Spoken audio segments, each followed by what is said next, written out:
প্রিয় দর্শক, দেখতে পাচ্ছেন এখানে 5 কাঠা জমি পেঁয়াজের চাষাবাদ করা হয়েছে। তো অনেক ফুলকা হয়েছে, সেই ফুলকাগুলো এখন ভেঙে দেওয়া হচ্ছে। কারণ ফুলকাগুলো যদি না ভাঙা হয় তাহলে পেঁয়াজ সেই পরিমাণে বড় হবে না। তো দেখতে পাচ্ছেন ফুলকাগুলো ভেঙে দিচ্ছে। এই ফুলকাগুলো শহরে অনেক চাহিদা, কিন্তু আমরা ফেলে দিচ্ছি। তো দেখতে পাচ্ছেন এখানে, হ্যাঁ এখানে দেখেন এই যে পেঁয়াজের সাইজ প্রায় হয়ে আসছে, আরো বড় হবে, এখনো সময় হয় নাই। তো দেখা যাচ্ছে 2-1 দিন পর পরে ফুলকাগুলো ভেঙে দিতে হয়।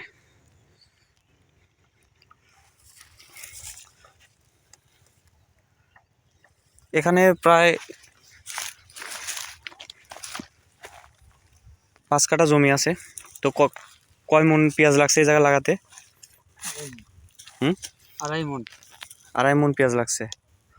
আর ফলন আশা করা যাচ্ছে কত মন হবে? 10 মন। তাহলে বুঝতে পারছেন দর্শকরা, 2.5 মন পেঁয়াজ লাগায় এখানে। দর্শক দেখতে পাচ্ছেন যে 10 মন, প্রায় 10 মন প্লাস পেঁয়াজ হবে এখানে। তো আসলে পেঁয়াজের ফলনটা অনেক বেশি, এটা আমরা সবাই জানি। আর পেঁয়াজের চাহিদা তো মানুষের কাছে অনেক বেশি। তো পেঁয়াজ একটা মশলা জাতীয় একটা উপাদান। এই ফুলকা যদি আমরা রেখে দিই তাহলে তো বিছন হবে, তাই না? বিছন হবে। এই যে দেখতে পাচ্ছেন ফুলকা, এটা গরুও খায় না, এটা ফেলে দিতে হয়। তো এটা প্রথম অবস্থায় চাহিদা থাকে, দেখা যাচ্ছে বাজারে 5 টাকা আটি বা 10 টাকা আটি হয়ে থাকে আমাদের গ্রাম এলাকায়। তো দেখেন পেঁয়াজ, প্রচুর পরিমাণে পেঁয়াজ হবে এটা আশা করা যাচ্ছে। এবং পেঁয়াজের মাঝখান দিয়ে দেখেন বিলিতি চাষ করা হয়েছে, বিলিতি লাউ যে আমরা বলি, মিষ্টি কুমড়া, সেটাও চাষ করা হয়েছে। এই যে, তো যখন পেঁয়াজটা উঠে যাবে তখন এই মানে এর পরিচর্যা করা হবে এই বিলিতির চারাগুলোর। এই যে, তো ভিউয়ার্স, যদি ভিডিওটি ভালো লাগে অবশ্যই লাইক কমেন্ট করবেন এবং সাবস্ক্রাইব করবেন। আর কোনো কিছু যদি জানার থাকে অবশ্যই কমেন্টে বলবেন, আমি উত্তর দেওয়ার চেষ্টা করবো ইনশাল্লাহ। ধন্যবাদ।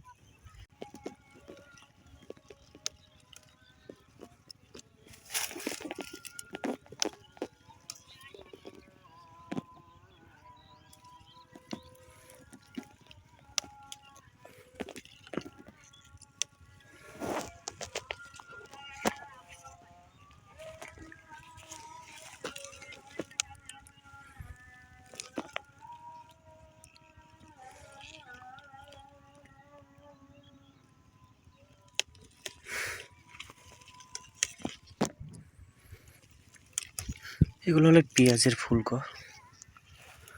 এই ফুলকাগুলো ভেঙে দিতে হয়। এই যে দেখতে পাচ্ছেন, আসলে ফুলকাগুলো যখন একটু বড় হয়ে যাবে তখন অবশ্যই এগুলো ভেঙে দিতে হবে। এগুলো যদি না ভাঙা হয় তাহলে ফুলকাগুলা বড় হলে পেঁয়াজের উপর আর কি পেঁয়াজ মোটা তাজা বড় হয় না। দেখতে পাচ্ছেন ফুলকা আমি জমির আইল দিয়ে লাগিয়েছি। তো আর কি রসুনের জমির যে দেখতে পাচ্ছেন আমি করলা চাষ করেছি। তো এই করলার দেখুন, করলার এগুলা সব গাড্ডা, পলির নিচে সব করলার বীজ আছে। তো এগুলা কিছুদিনের মধ্যেই দেখতে পাচ্ছেন এই যে চারা হয়ে গেছে। তো 2-1 দিনের মধ্যেই পলি তুলে দিতে হবে। তো এই যে পেঁয়াজ দেখতে পাচ্ছেন, পেঁয়াজ যখন ফুলকাগুলো আমি ভেঙে নেব তখনই মনে করেন পেঁয়াজটি বৃদ্ধি পেতে শুরু করবে। মানে যতটা বড় হওয়া দরকার তার চেয়ে একটু আরও বড় হবে।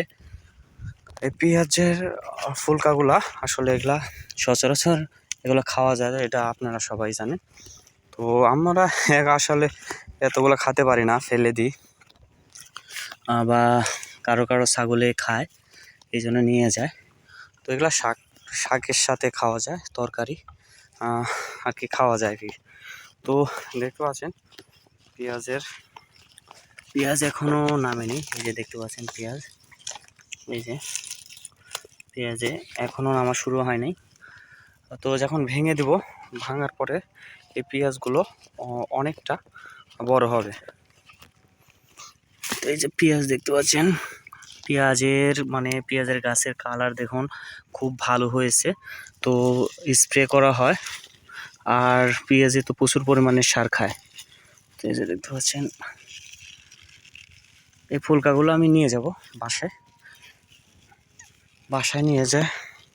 এত ফুলকা তো খাওয়া যায় না, তো ফুলকাগুলো আমি হয়তো ছাগলকে দিব, না পাড়া প্রতিবেশী যারা আছে তাদেরকে দিয়ে দিব, তারা অনেকেই খায়, এগুলো খাওয়া যায়। প্রচুর পরিমাণে ফুলকা হয়েছে। পেঁয়াজে যদি রূপলাল এবং ম্যানকোজেব দেওয়া যায় তাহলে প্রচুর পরিমাণে পেঁয়াজ ভালো হয়। এই যে দেখতে পাচ্ছেন পেঁয়াজ আমার মোটামুটি ভাঙা শেষ।